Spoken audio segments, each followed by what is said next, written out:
के रोज तलब कर लिया है। जस्टिस याया खान अफरीदी की सरबराही में 3 रुकनी बेंच ने समाअत की है।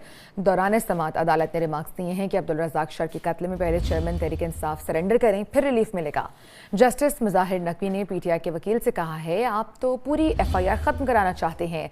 जस्टिस याया खान अफरीदी ने रिमार्क्स दिए कि FIR में अपने मुतालिक मामले को चैलेंज करते तो अलग बात थी, कत्ल की FIR भला कैसे कलअदम करार दी जा सकती है। वकील चेयरमैन तहरीक इंसाफ ने कहा है कि मेरे खिलाफ FIR अफवाहों पर काटी गई। एक बार फिर आपको बताएं कि सुप्रीम कोर्ट में वकील अब्दुल रज़ाक शर के कत्ल से मुतालिक तहरीक इंसाफ की दरखास्त पर समाअत हुई है और सुप्रीम कोर्ट ने तहरीक इंसाफ के चेयरमैन को पीर के रोज तलब कर लिया है। जस्टिस याया खान अफरीदी की सरबराही में 3 रुकनी बेंच ने इस केस की समाअत की है और दौरान समाअत अदालत ने रिमार्क्स दिए हैं कि अब्दुल रज़ाक शर के कत्ल में पहले तहरीक इंसाफ के चेयरमैन को सरेंडर करना पड़ेगा, फिर ही रिलीफ मिल सकेगा। जस्टिस मुज़ाहिर नकवी ने पीटीआई के वकील से कहा है कि आप तो पूरी FIR ही खत्म कराना चाहते हैं। जस्टिस याया खान अफरीदी ने रिमार्क्स दिए कि FIR में अपने मुताल्लिक मामले को चैलेंज करते तो एक अलग बात थी, कत्ल की FIR भला कैसे कलअदम करार दी जा सकती है। वकील चेयरमैन तहरीक इंसाफ ने कहा कि मेरे खिलाफ FIR अफवाहों पर काटी गई।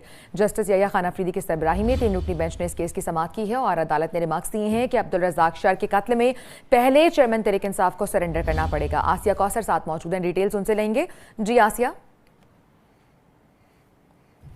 सुप्रीम कोर्ट में जो है वो वकील कोयटा का जो वकील था उसके कत्ल केस में चेयरमैन पीटीआई को 24 जुलाई को जाती हैसियत में तलब कर लिया गया है। प्रोसिक्यूटर जनरल बलूचिस्तान का जवाब जमा करवाने के लिए मोहलत की इब्तिदा भी की गई और अदालत ने को जवाब जमा कराने के लिए हिदायत भी की है।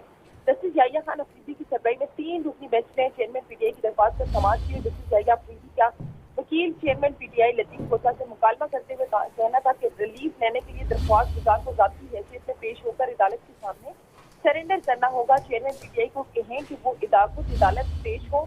जस्टिस मुज़ाहिर अली नकवी ने पूछा तो क्या चेयरमैन पीटीआई आज पेश हो सकते हैं। वकील लतीफ खोसा ने कहा कि 1 घंटे में सुप्रीम कोर्ट आ जाएंगे। जस्टिस मुज़ाहिर नकवी ने कहा कि चेयरमैन पीटीआई को आज आने का कह देते हैं। जस्टिस याया अफरीदी ने रिमार्क्स देते हुए कहा कि बेहतर होगा पहले हुकूमती वकील इस केस में जवाब आ जाए, फिर चेयरमैन पीटीआई पेश हो। प्रोसिक्यूटर जनरल बलूचिस्तान ने जवाब जमा करवाने के लिए मोहलत की इब्तिदा की तो अदालत ने फ्रीकैन को जवाब जमा करवाने के लिए मोहलत देते हुए चेयरमैन पीटीआई को कोयटा वकील कत्ल केस में 24 जुलाई को सुबह 10 बजे जाती हैसियत में तलब कर दिया है और अब ये समाअत जो है वो 24 जुलाई तक मुलतवी कर दी गई। ठीक है, बहुत शुक्रिया आपका।